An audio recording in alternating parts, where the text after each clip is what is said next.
to maintain our position as the United States of America on this issue, it is critical that we work together to understand where we are, to recognize and have the courage to speak truth about what is obsolete, and then to partner to ensure that we are speaking the same language.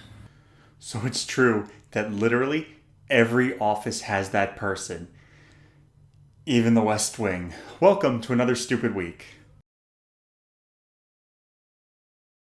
On Tuesday, Palestinian President Mahmoud Abbas caused quite the furor when he said that Israel was committing a Holocaust next to a very visibly uncomfortable German Chancellor Scholz. Worse, Abbas was responding to a request from a media question on whether he would apologize for the Munich massacre on the 50th anniversary of the attack. Of course, Abbas responded the way he always does, with ahistorical anti-Semitic gibberish. ارتكبت إسرائيل 50 مجزرة 50 مذبحة 50 Holocaust. Although Scholz didn't respond to the Holocaust allegations, he did criticize the Palestinian president on the open stage for describing Israeli politics as an apartheid system. Selbstverständlich haben wir auch im Hinblick auf die israelische Politik eine andere Einschätzung.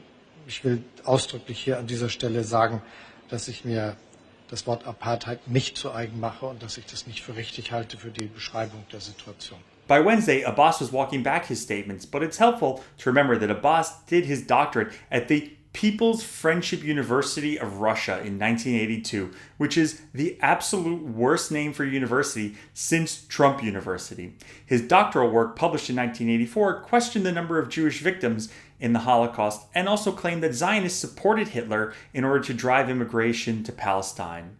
And they say Israel has no partner for peace.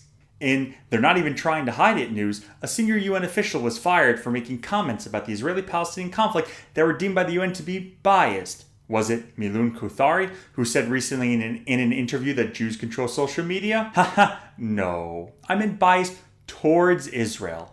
Biased against Israel is fine. And what was this horrible bias thing that she said? In a tweet, she wrote, "Relieved to see a ceasefire agreed ending hostilities impacting both Palestinians and Israeli civilians. Such indiscriminate rocket fire of Islamic Jihad provoking Israeli retaliation is condemned. The safety of all civilians is paramount and ceasefire must be upheld." The horror. Musgraf was head of the United Nations Office for the Coordination of Humanitarian Affairs in the occupied Palestinian territories, because the United Nations can't name anything in 5 words or less. She later deleted the tweet and apologized for her egregious concern for both sides, saying, "One of my previous tweets was ill-informed and I have deleted it and sincerely apologize for my poor judgment. All civilians everywhere must be able to live in peace." Musgraf, though, eventually deleted her account outright because apparently even suggesting that Israelis also deserve to live in peace is just too much for the agency to handle. And now for a segment I like to call, "Why is someone who works for the New York Times praising Hitler?" It comes up more often than you think. The New York Times on Friday terminated its relationship with a Palestinian freelancer and fixer in the Gaza Strip for his repeated anti-Semitic remarks and calls for violence against Jews on social media. Let's be honest, the New York Times didn't find out that he was anti-Semitic, they got caught with him being anti-Semitic. Specifically, they were caught by media watchdog Honest Reporting, who published a list of social media posts by Fadi Hanona, who is a contributor to at least 6 articles published by the Times during the last kerfuffle in Gaza. Honest Reporting uncovered such posts as, "I don't accept a Jew, Israeli, or Zionist, or anyone else who speaks Hebrew. I'm with killing them wherever they are. Children, elderly people, and soldiers." And in 2014, he posted, "As Hitler said," which is a great way to start a post, "Give me a Palestinian soldier and a German weapon and I will make Europe crawl on its fingertips," the post read. I'm not even sure Hitler ever actually said that. The New York Times must be so embarrassed. If only there was like a way or something that the paper of record could have found this out or investigated this somehow, like if they were journalists or something. I guess we'll never know, and I'm sure that this is the last person we'll find praising Hitler working at the New York Times though, right? According to Honest Reporting, Hanuna also had been hired in the past by the BBC, The Guardian, and Vice News. How nice. And now for an Israeli election update. Otzma Yehudi party leader Itamar Ben-Gvir, or as I like to call him, Israel's Cartman, announced that his Jewish Power Party would be running separate from Bezalel Smotritch's religious Zionism party because there was only room in that party for one shitty haircut.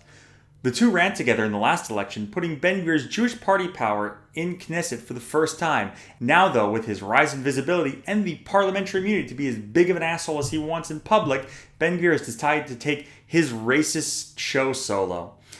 Itamar Ben-Gvir's Jewish Power Party is in itself an amalgamation of the toxic bottom-barrel sludge of Israeli politics. Running with them is the Noam Party, a party whose platform has the kind of views that would make an Alabama KKK party blush. Smotritch has called on Ben-Gvir to return to negotiating a uni deal with him, but it shouldn't surprise anyone that two of the biggest raging homophobes in Knesset couldn't agree on which one gets to be the top and which one has to be the bottom. Ben-Gvir and Smotritch still have till September 15th to kiss and make up. That's my show, everyone. Tell me what you liked in the comments or tell me what you didn't like. Also, please consider giving this a like, and if you'd like to get more updates, hit the subscribe button. And now I will let the Prime Minister of Finland dance you out.